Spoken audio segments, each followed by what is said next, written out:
The deep-sea research vessel Ocean Explorer rocked gently on the Pacific waves, 7 miles above the deepest part of the Mariana Trench. Dr. Emma Blake stood in the control room, her eyes fixed on the sonar display that showed something impossible. "Run it again," she told the technician. The sonar ping echoed through the water, painting the same image on the screen. At 7,000 meters below, something massive and perfectly geometric sat on the ocean floor. Dr. Marcus Reed pushed his glasses up his nose and leaned closer to the display. "That's not natural rock formation. Look at those straight lines and perfect angles." Dr. Lily Torres joined them, her coffee mug steaming in the cold morning air. "Could be a crashed submarine from World War II? Emma shook her head. "Too big. And look at the material density readings. This thing is made of something we've never seen before." The three scientists had been friends since graduate school. Emma studied ancient civilizations lost beneath the waves. Marcus worked with advanced physics and deep-sea pressure systems. Lily specialized in finding life in places where nothing should survive. Together, they made the perfect team for impossible discoveries. "We need to go down there," Emma said, her voice steady despite the excitement building in her chest. Marcus looked worried.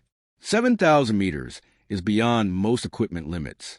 The pressure down there could crush our submersible like an empty can. "Not the new one," Emma replied with a smile. "The Deep Star can handle it. We've been wanting to test its full capabilities anyway." 2 hours later, the three scientists sealed themselves inside the most advanced deep-sea vessel ever built. The Deep Star looked like a metallic egg with thick glass windows and robotic arms extending from its sides.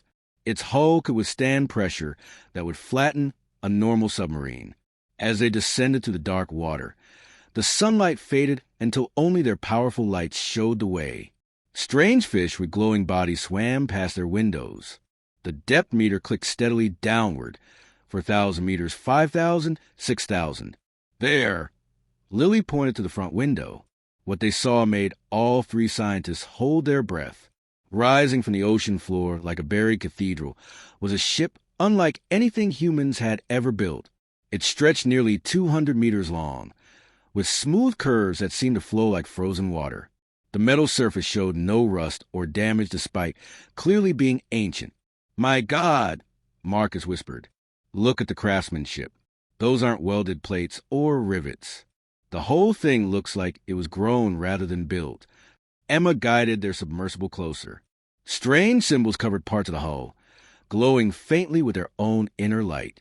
The symbols seemed to shift and change as they watched, like living writing. "Are you getting readings on the metal composition?" Emma asked Marcus. Marcus checked his instruments and frowned. "The scanners can't identify it. Whatever this is made of, it's not in any periodic table. The molecular structure is incredibly dense, but somehow lightweight." Lily was studying her biological sensors. "I'm detecting an atmosphere inside.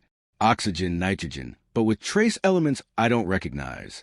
And something else." She looked up with wide eyes. "There are life signs in there."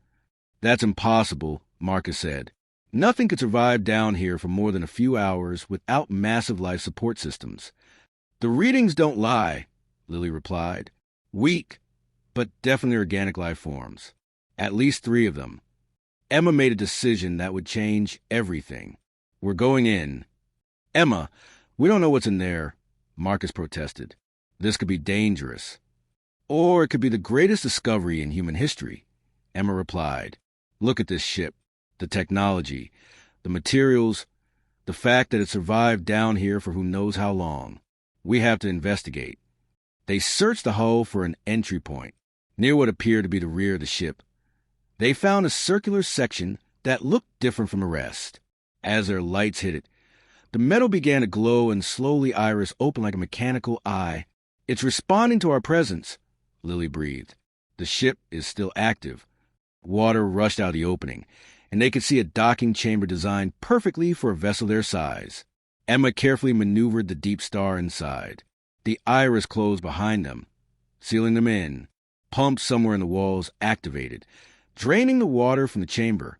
Within minutes, they were sitting in a breathable atmosphere 7,000 meters below the ocean surface. "The air is clean," Lily reported, checking her readings again. "Actually cleaner than what we breathe on the surface. No pollutants, perfect oxygen balance." Marcus was scanning the chamber around them.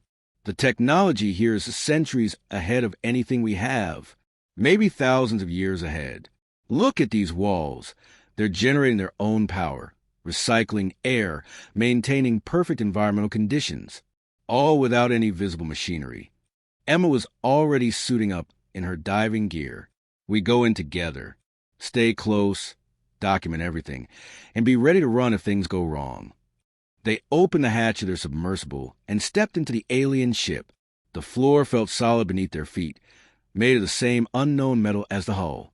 Soft lights activated along the walls as they walked, creating a pathway deeper into the ship. The corridors were tall enough for humans, but designed for beings with slightly longer limbs. Strange alcoves lined the walls, filled with objects they couldn't identify.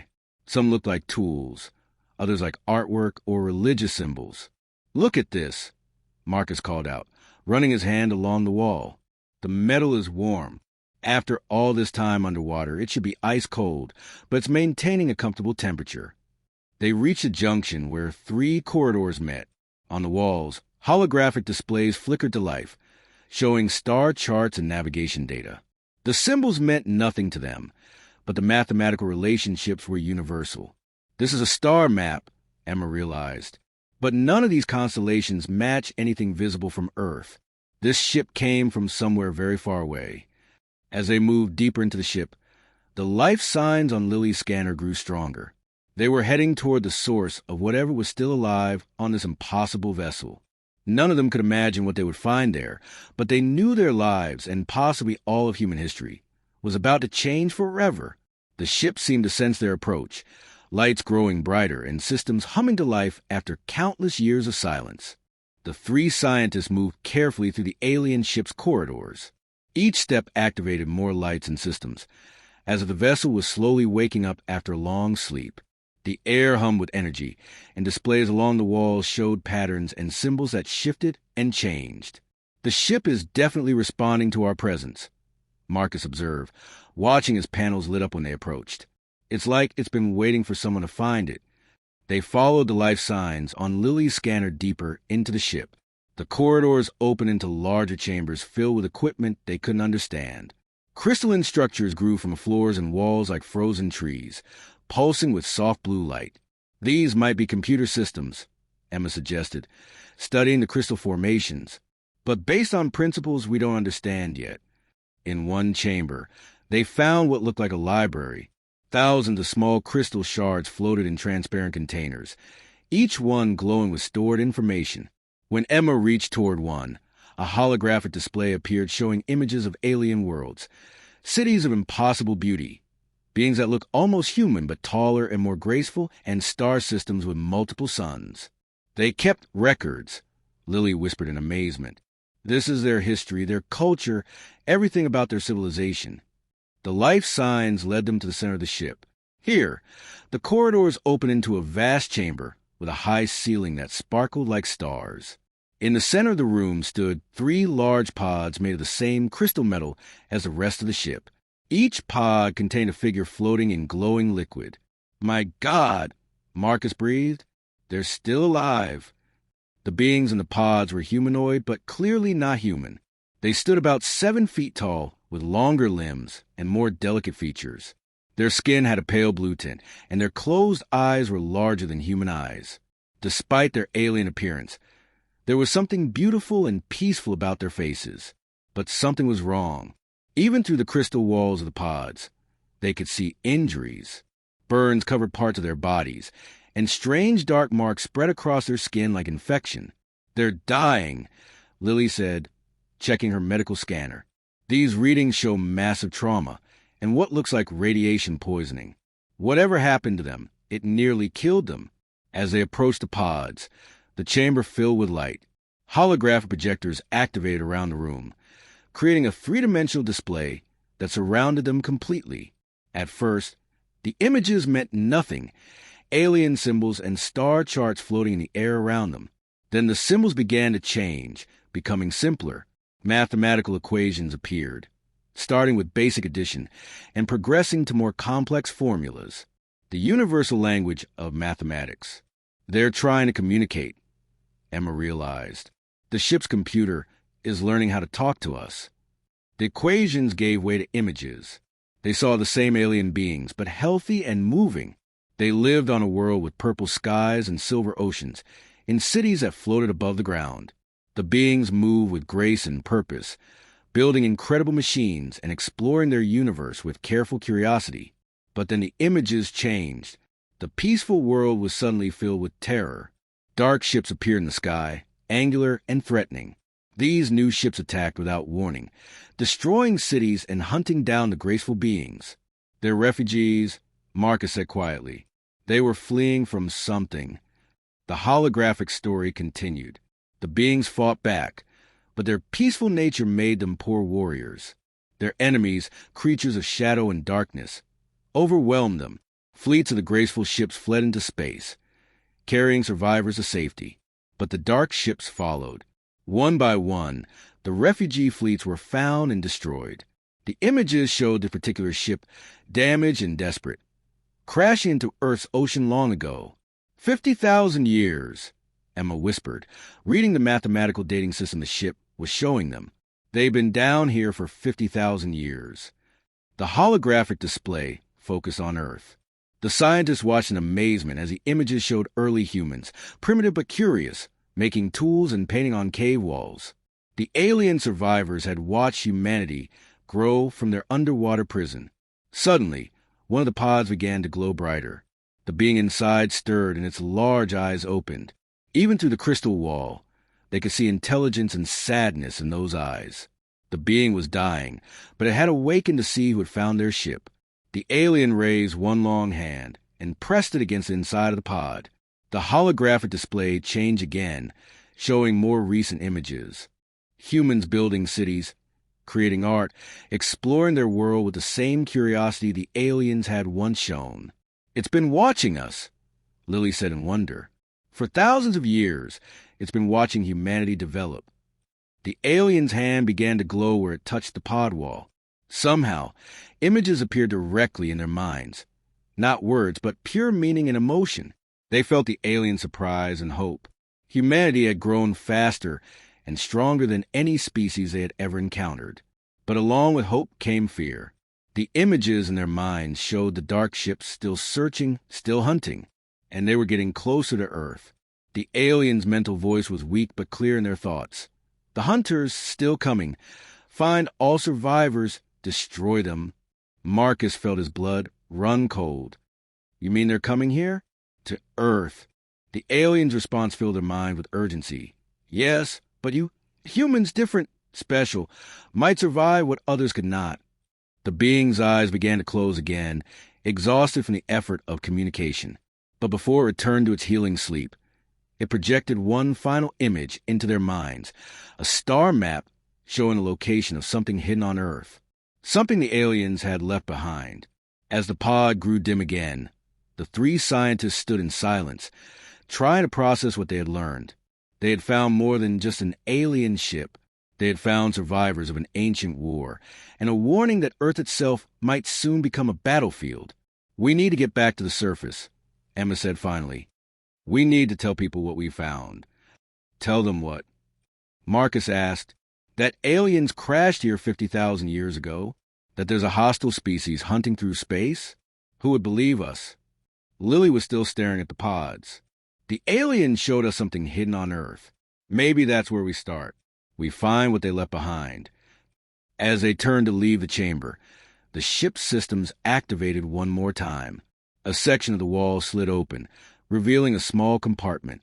Inside was a crystal device, small enough to hold in their hands, but pulsing with the same energy as the ship's computer systems. Emma picked up the device, and immediately more information flowed into their minds. Star charts, technical diagrams, and most importantly, the exact location of what the aliens had hidden on Earth thousands of years ago. It's in Antarctica, Emma said, the knowledge appearing in her mind as clearly as her own memories. Under 2 miles of ice, there's a facility they built. Equipment, technology, maybe even weapons we can use. The three scientists looked at each other, knowing their lives had just changed forever. They were no longer just researchers studying the deep ocean. They were Earth's first contact team with an alien species, and possibly humanity's only warning about a threat coming from the stars.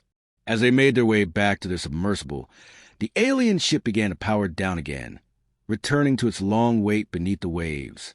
But now it was no longer alone in its vigil. Humanity finally knew it was not alone in the universe, and that the universe could be a very dangerous place. Back on the surface, the three scientists faced their biggest challenge yet, convincing anyone to believe their impossible story. The crystal device from the alien ship sat on Emma's desk, its soft glow the only proof they had of their underwater discovery. "The readings are off the charts," Marcus said, studying the device with every instrument they had aboard the research vessel. "This thing is generating power, using principles we don't understand. The energy output should be impossible for something this size." Dr. Lily Torres had spent the night analyzing the biological data from their encounter. "The beings in those pods aren't just alien," she reported. "Their cellular structure is similar to Earth life, but evolved along completely different paths. And the injuries they suffered, the radiation signatures match no known Earth-based source." Emma stared at the star chart still glowing in her mind from the alien contact. "We have to go to Antarctica. Whatever they left there, it's meant for us to find. But first, they needed help." Emma made a secure call to Dr. James Wright, director of the International Deep Space Research Institute. If anyone would listen to their story and provide resources, it would be him. "You're telling me you found a functional alien spacecraft on the ocean floor?" Wright's voice crackled through the satellite connection. "Emma, I've known you for 15 years. You're not given to fantasies, but this—" "The proof is right here," Emma interrupted. "This device, the energy readings, the video footage from our dive. James, we need a team to investigate the Antarctic site. This is bigger than anything humanity has ever faced." 12 hours later, a military transport helicopter landed on their research vessel. Dr. Wright stepped out, accompanied by specialists from various fields and a small security team. The skepticism on their faces was obvious. That skepticism vanished when they saw the crystal device in action. "Show them," Emma said to Marcus. Marcus activated the device using the mental technique the alien had shared with them. Immediately, holographic displays filled the ship's laboratory. Star maps, technical diagrams, and recorded images of the alien civilization appeared in perfect three-dimensional detail. "This is impossible," whispered Dr. Sarah Kim, Wright's chief technology specialist. "We don't have projectors capable of this kind of resolution. And the power source." She ran a scanner over the crystal device. "It's not drawing power from anywhere. It's generating energy from nothing." The recorded images played out the alien story again. Their peaceful civilization, the sudden attack by the dark ships, the desperate flight through space, and the crash landing on Earth 50,000 years ago. But this time, with more people present and better equipment, they caught details they had missed before. The attacking ships weren't just weapons of war. They were something far more terrifying. "Look at this." Dr. Kim pointed to one of the holographic images. "These dark ships aren't just destroying the alien cities. They're harvesting something. Look at those energy beams." Wright studied the image closely. "They're taking people, living beings. This isn't just conquest, it's collection." The implications hit everyone at once. The hostile species wasn't just destroying civilizations. They were harvesting intelligent life forms for some unknown purpose. The holographic display shifted to show Earth as it was thousands of years ago. Early humans lived in small tribes, making simple tools and struggling to survive. The alien survivors had watched these primitive beings with growing interest. Why were they so fascinated by humans? Lily wondered aloud. The answer came in the form of new images. The display showed other worlds the aliens had encountered, other species that had faced the dark. Ships, advanced civilizations with incredible technology, fell within decades when the hunters arrived. Peaceful species were overwhelmed by the sudden violence. Warrior races fought bravely, but were eventually ground down by superior numbers. But the images showed something different about humans. Even in their primitive state, They displayed characteristics the aliens had never seen before. When faced with impossible challenges, ice ages, natural disasters, predators much larger and stronger, humans adapted. They didn't just survive, they thrived.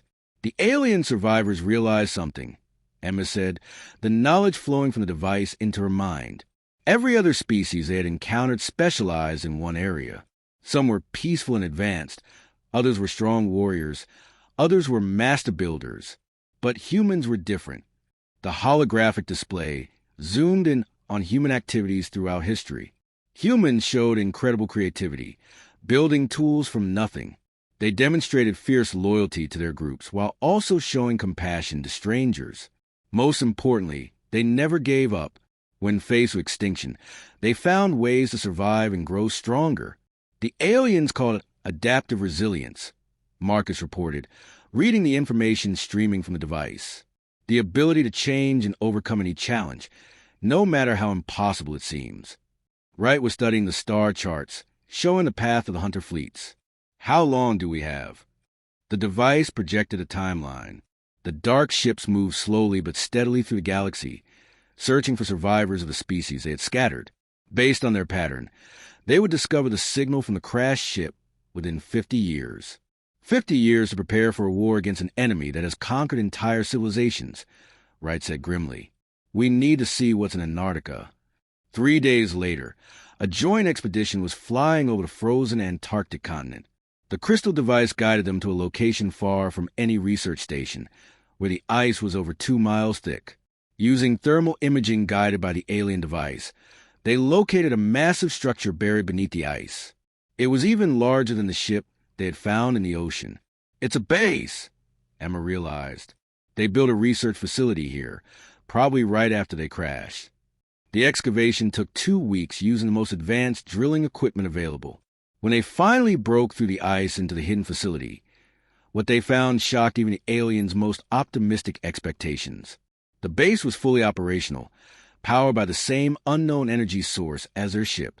Inside, they found workshops, laboratories, and most incredibly, manufacturing facilities designed to produce technology that could be used by human hands.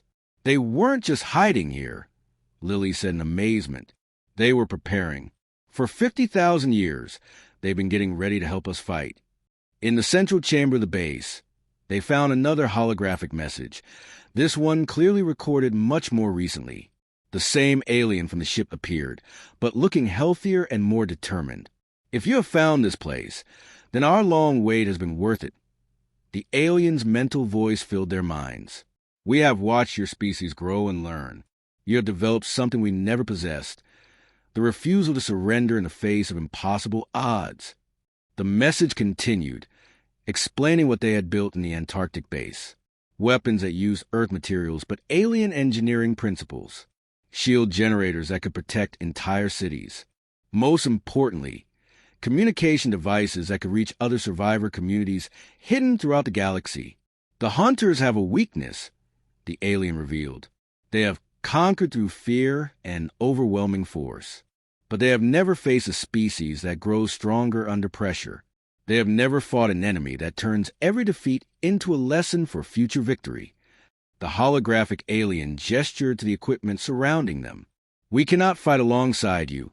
Our injuries have made us too weak, and our peaceful nature makes us poor warriors. But we can give you the tools you need. Combined with human ingenuity and determination, this technology might give your species what no other has achieved. Wright looked around at the incredible alien technology, then at his team of human scientists and engineers. What's that? The alien's final words echoed in the chamber with quiet confidence. A fighting chance. As the message ended, the 3 scientists who had started this journey by finding an impossible ship in the ocean realized they had uncovered something even more extraordinary. They hadn't just discovered aliens. They had found humanity's teachers, preparing them for the greatest test any species had ever faced. The war was coming. But for the first time in galactic history, the hunters might discover that some prey fights back harder than they ever expected. Chat controls Sonnet 4. 6 months after the discovery in Antarctica, the world had quietly begun to change. In secret facilities around the globe, Teams of scientists and engineers worked day and night to understand alien technology that had been waiting for them for 50,000 years. Dr. Emma Blake stood in the main laboratory of the Antarctic base, watching as human engineers successfully activated their first alien-designed weapon system. The device looked like a simple metal rod, but when powered by alien energy crystals, it could punch through 3 feet of solid steel. "The learning curve is incredible," reported Dr. Lisa Park, the lead engineer on the project. "It's like this technology was designed specifically for human minds to understand, complex enough to be advanced, but simple enough that we can figure it out." Marcus was working with a team of physicists in another section of the base. They had discovered that the alien energy source wasn't actually alien at all. It was based on principles that existed everywhere in the universe, but required a specific way of thinking to unlock. "It's about pattern recognition," Marcus explained to the gathered scientists. "Humans are naturally good at seeing patterns and finding creative solutions. The aliens built this technology to work with those strengths." Meanwhile, Lily had made an even more shocking discovery while studying the biological data from the crashed ship. The aliens hadn't just been watching humanity develop. They had been subtly influencing human evolution in small but important ways. "Not genetic manipulation," she explained to Dr. Wright during their daily briefing. "More like gentle guidance. They left behind materials that inspired human innovations. A strange metal deposit here, an unusual crystal formation there. Things that made early humans curious and helped push technological development." Wright studied the evidence Lily had compiled. "You're saying human advancement was entirely natural?" "Not entirely, but not artificial either," Lily replied. "Think of it like a teacher giving hints to a brilliant student. The intelligence and creativity were already there. The aliens just helped point humanity in useful directions." The most amazing discovery came when they activated the communication system the aliens had built. Signals went out across the galaxy, reaching other hidden survivor communities. The responses that came back painted a picture of a galaxy living in fear. Emma listened to the translated messages with growing determination. Survivors from dozens of different species were hiding in remote star systems, on dead worlds, in the empty spaces between galaxies. All of them had the same story: sudden attacks, desperate flight, and decades of hiding from the hunter fleets. But when the survivors heard that the message was coming from Earth, from humans who had found the ancient base, something changed in their communications. Hope began to replace fear. "They've heard legends about your species," the alien from the crashed ship communicated during one of their regular sessions. His health had improved slightly thanks to human medical technology combined with alien healing systems. Stories passed down from the oldest survivors, the young species on the blue world that never stopped fighting, never stopped growing. Emma was confused. "Legends? But we've never left our solar system. How could they know about us?" The alien's mental voice carried a sense of pride. "Because we told them. For 50,000 years, we have been broadcasting stories of human achievement. Your art, your music, your incredible ability to overcome any challenge. We have been preparing the galaxy for the day when humanity would join the fight." The revelation hit Emma like a physical blow. "You mean other species have been waiting for us?" "Not just waiting," the alien replied. "Hoping. Every species the hunters destroyed was strong in one area, but weak in others. But humans, you are strong in ways that complement every other species' abilities. You are the missing piece that could unite the scattered survivors." Over the following weeks, more messages came from across the galaxy. Engineer species offered to share their advanced construction techniques. Warrior races promised to teach human soldiers their combat strategies. Peaceful civilizations volunteered to provide resources and support. But the most important message came from a species called the Watchers, ancient beings who have been observing galactic events for millions of years.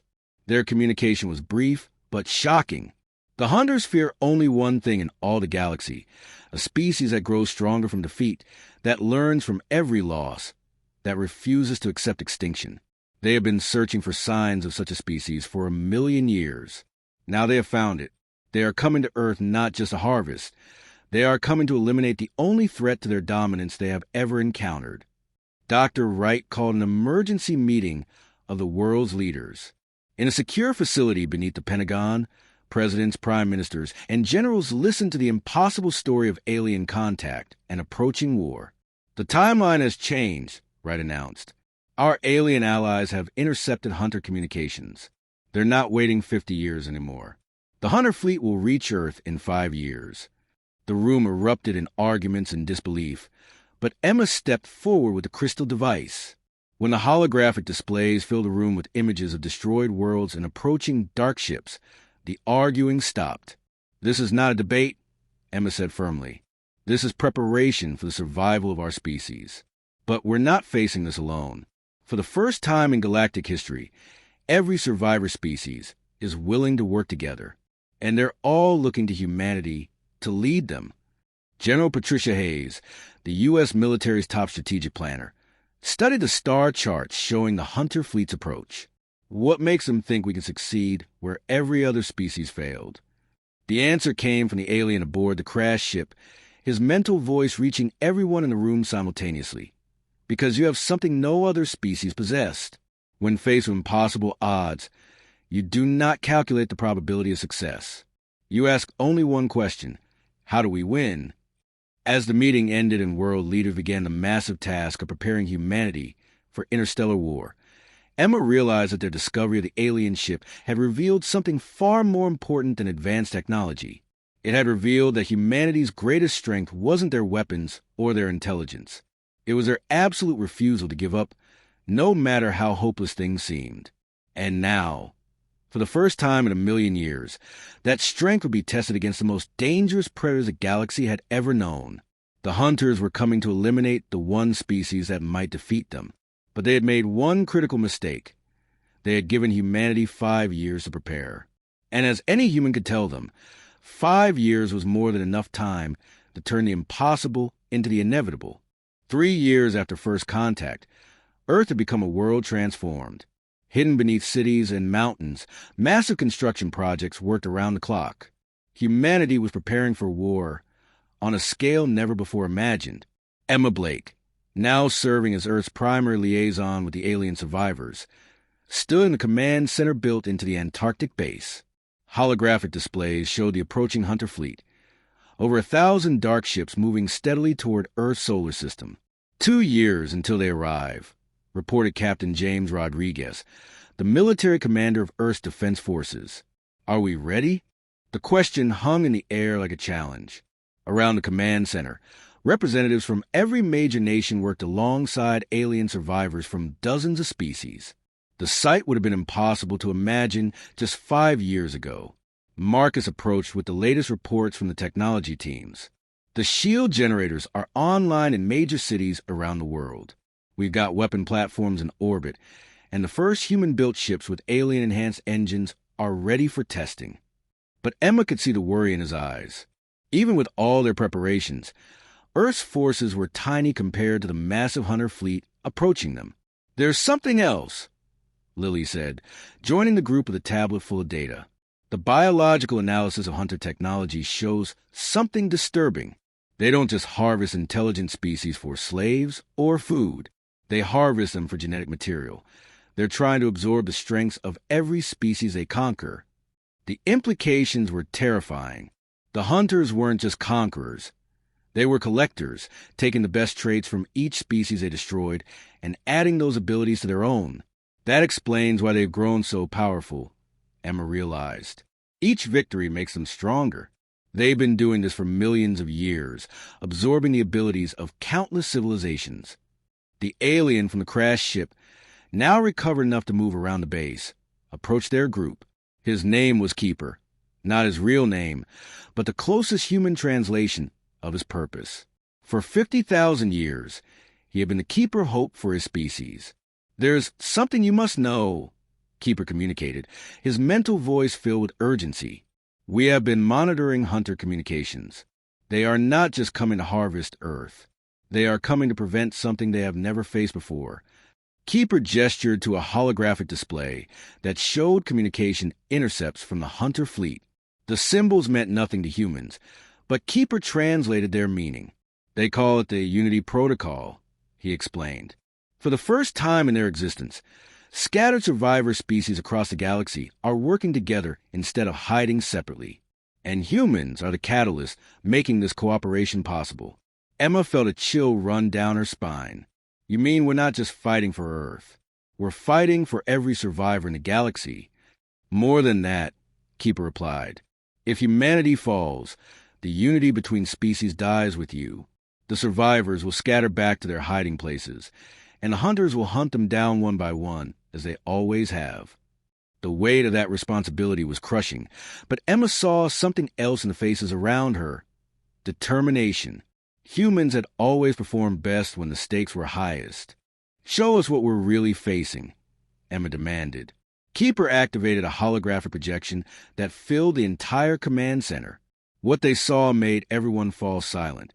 The hunter fleet wasn't just ships, it was a mobile civilization. Massive vessels the size of cities, carrying billions of hunters and the harvested remains of countless conquered species. The hunters themselves are no longer a single species, Keeper explained. They have absorbed genetic material from so many civilizations that they have become something else entirely.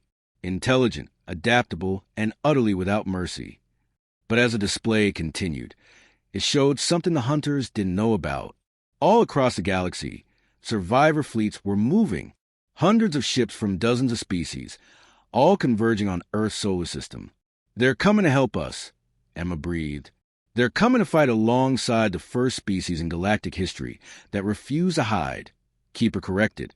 For a million years, intelligent species have survived by running and hiding. Humanity is the first to say no more and stand and fight. Captain Rodriguez studied the tactical display. Even with all the survivor fleets, we're still outnumbered 10-1. Numbers have never been humanity's advantage, Marcus pointed out.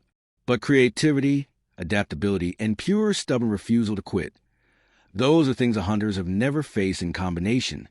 Over the next few days, reports poured in from around the world. In hidden facilities, human engineers were combining alien technology with human innovation in ways that surprised even their alien allies. Weapons that shouldn't work according to known physics. Shield systems that adapted and learned from each attack. Ships designed not just for fighting, but for surviving impossible odds. The hunters expect us to fight like every other species, Emma realized during a strategy meeting. Conventional tactics, predictable responses. But we're not like other species. Lily looked up from her biological reports. The genetic analysis shows something interesting. Humans have more genetic diversity within a single species than most aliens have in their entire civilizations. We're not just one type of intelligent life. We're dozens of different approaches to intelligence all in one species. Which means we're unpredictable, Captain Rodriguez added with a grim smile. The hunters have studied every type of intelligence in the galaxy, but they've never faced anything like human diversity of thought.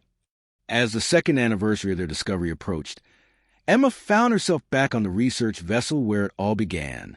The original crystal device sat on her desk, still glowing with alien energy, but now connected to a global network that linked every defense installation on Earth.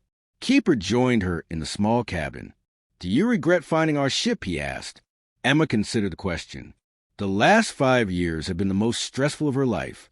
The knowledge that humanity faced extinction, the pressure of preparing an entire species for interstellar war, the weight of knowing that failure meant not just human extinction, but the end of hope for countless other species. "No," she said finally. "Before we found you, humanity thought we were alone in a vast, empty universe. Now we know we're part of something bigger, a community of intelligent species that refuses to surrender to darkness. The final battle will begin soon," Keeper warned.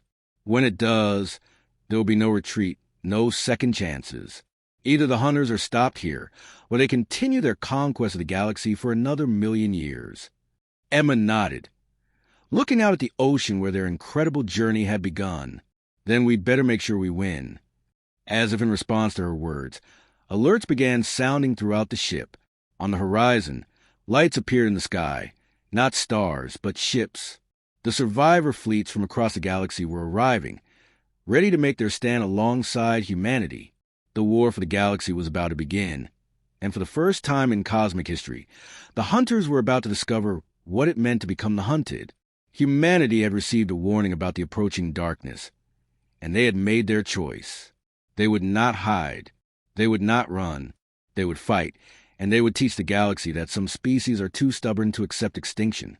The age of the hunters was about to end, and the age of galactic unity was about to begin, if the small blue planet third from an ordinary star could do the impossible one more time.